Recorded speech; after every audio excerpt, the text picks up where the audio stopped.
Banyak dari orang sales biasanya fokusnya kepada bagaimana caranya menjawab keberatan dari customer. Nanti saya pikirin dulu ya. Coba nanti saya diskusi lagi ya. Coba nanti saya akan kabarin lagi ya. Nanti coba saya akan infokan dulu ya dan sebagainya. Oke Pak, silakan Pak. Boleh Pak. Mau diskusi kira-kira kapan Pak? Apa yang perlu dibahas Pak? Atau apa yang Bapak pikirkan? Bisa aja seperti itu. Fokusnya bagaimana cara jawab keberatan dari customer.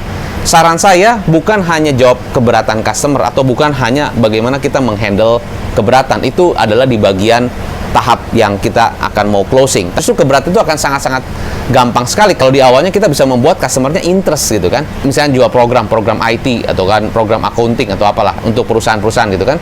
Lalu Anda masuk ke satu perusahaan, Pak, saya dari perusahaan ABC Pak, ini di perusahaan Bapak kira-kira siapa yang berhubungan dengan program accounting? Oh iya, di bagian keuangan nih. Oke Pak, kira-kira saya bisa ngobrol langsung Pak dengan bagian keuangannya. Oke, silakan. Ini bagian keuangannya namanya Ibu Santi. Oke Ibu Santi, saya dengan Hendra Pak, saya dari perusahaan ABC. Basically saya jual program accounting. Oh iya, saya udah tahu sih. Saya udah tahu program accountingnya gitu-gitu aja lah. Oh enggak Bu, tapi ini bagus banget Bu, produknya beda Bu. Program kita tuh ada begini-begini, kita ada sertifikasinya, kita ada testimoninya, bahkan kita begini-begini. Semakin kita begitu, customer gimana? Oh iya, nah kirim aja deh proposalnya, coba nanti saya akan pelajari lagi, gitu kan. Karena customer mungkin interestnya kalau 1 sampai 10 bisa jadi 1 sangat-sangat tidak interest, 10 sangat interest sekali. Kira-kira berapa? Mungkin bisa di 2 atau 3. Ya oke lah, mungkin ya banyak sih yang nawarin program-program accounting seperti ini. Tapi nanti deh coba saya pikirkan dulu ya, karena saya juga banyak yang harus saya uruskan dan sebagainya. Tapi kirim aja proposalnya, nanti email aja ke saya. Oke Bu, silakan Bu. Bu, by the way kita punya program Bu, kita punya promo Bu, kita punya trial juga Bu. Nanti Ibu bisa coba. Oke, silakan aja kirim ke email saya. Nanti saya coba kabarin lagi. Titik. Ya. Di titik itu sales begitu excited, sales begitu merasa, wah ini udah mau nih, mereka udah suka nih. Hati-hati, belum tentu.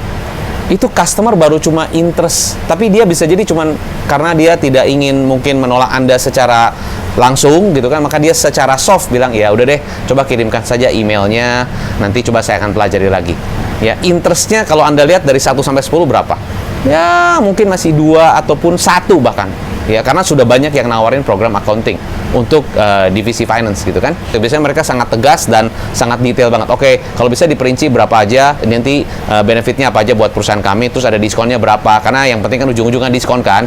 Nanti kirim aja ke saya emailnya. Oh ya Bu, nanti boleh Bu, kita ada punya diskonnya Bu, kita punya benefit Bu, kita punya testimoni Bu, kita punya sertifikasi Bu, kita juga punya banyak beberapa yang kita bisa trial ke Ibu. Nanti kita bisa berikan trialnya ke Ibu. Boleh Bu? Pertanyaan, semakin customer dilakukan seperti itu, diperlakukan seperti itu, kira-kira customernya gimana? Bagus sih salesnya, ya banyak kasih info dan sebagainya, tapi nantilah saya masih belum butuh lah, nanti kalau saya butuh baru saya kabarin. Dan di sini kalau melihat itu, siapa positioning yang lebih tinggi? Siapa positioningnya yang lebih punya power? Customer atau sales? Silakan Anda tulis di chat. Jelas-jelas customer. Anda mesti lihat interestnya mereka 1 sampai 10 berapa. Kalau 1 sampai 10 interestnya di bawah 5, ya 1 sampai 10 di bawah 5 berarti mereka kurang interest. Ya, Anda bisa lakukan cara ini. Tapi kalau Anda lihat mereka 6 sampai 10, Anda bisa ikutin flow-nya. Caranya namanya reverse psychology. Reverse psychology adalah kira-kira begini. Saya dari perusahaan ABC, saya memang dari perusahaan accounting. Oh ya, boleh. Memang banyak sih yang nawarin kita, beberapa perusahaan-perusahaan juga ada. Ya, tolong aja kirimkan proposal. Oh Bu, sorry Bu, kita tidak ingin menawarkan. Mungkin Ibu juga belum tentu butuh produk kami. Belum tentu Ibu butuhkan sih. Ya kan Bu ya? Oh, enggak juga sih, ya kita juga ada kebutuhan sih. Cuma ya memang saat ini memang kita juga ada program lain, iya sih. Maka itu Bu, bisa jadi mungkin Ibu juga perlu banyak pertimbangan kan Bu ya, karena banyak program-program yang bisa jadi juga ditawarkan. Jadi mungkin belum tentu ini bisa cocok buat Ibu sih. Dan saya di sini cuma kasih info saja ya, memang kalau memang ini benefit buat Ibu, ya mungkin saya bisa jelaskan. Kalau memang misalnya nggak ada, ya nggak apa-apa, saya juga it's okay. Boleh deh, coba nanti tolong jelaskan gimana. Sih, orang yang tadinya tidak interest, ya karena Anda reverse, bisa jadi mungkin dia, oh siapa bilang saya nggak butuh, saya juga butuh nih. Mungkin Anda juga kayaknya nggak butuh produk ini kan, mungkin Anda juga nggak perlu sih untuk saving 10% di perusahaan Anda kan, mungkin nggak perlu juga sih.